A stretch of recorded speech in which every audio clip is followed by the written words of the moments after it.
L'athlétisme est souvent perçu comme le sport individuel par excellence, une quête solitaire où la performance ne tiendrait que par la triade physique, tactique et psychologique. Pourtant, un facteur déterminant reste systématiquement sous-estimé, c'est la puissance du groupe d'entraînement. Si l'athlète court seul le jour de la course, la science du sport démontre que c'est le collectif qui forge la performance. En psychologie, ce phénomène porte un nom, la facilitation sociale. Il ne s'agit pas d'un simple ressenti, mais d'un levier mesurable capable d'augmenter la performance de 5 à 15% par rapport à un effort isolé. En présence d'autrui, l'intensité s'élève involontairement et la tolérance à l'effort s'accroît, transformant radicalement la capacité de résistance de l'individu. Cette efficacité se prolonge sur le plan physiologique en modifiant la perception même de la difficulté. Les études sur le RPE, donc le ressenti de difficulté sur une échelle de 1 à 10, indiquent que pour une charge de travail identique, l'effort perçu diminue de 10 à 20% lorsqu'il est partagé. Le groupe permet ainsi de produire un volume de travail supérieur sans pour autant alourdir la fatigue subjective. Au-delà de la séance, c'est sur la durée que le collectif fait la différence.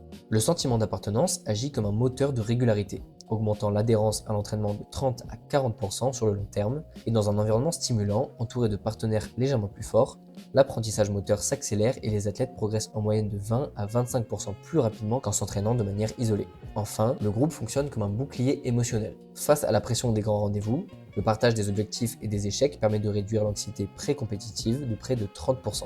En résumé, le collectif n'est pas qu'un simple cadre social, c'est un véritable outil de performance intégré. Et si ces bénéfices varient évidemment selon le niveau et la personnalité de chacun, une vérité demeure, on progresse presque toujours à plusieurs.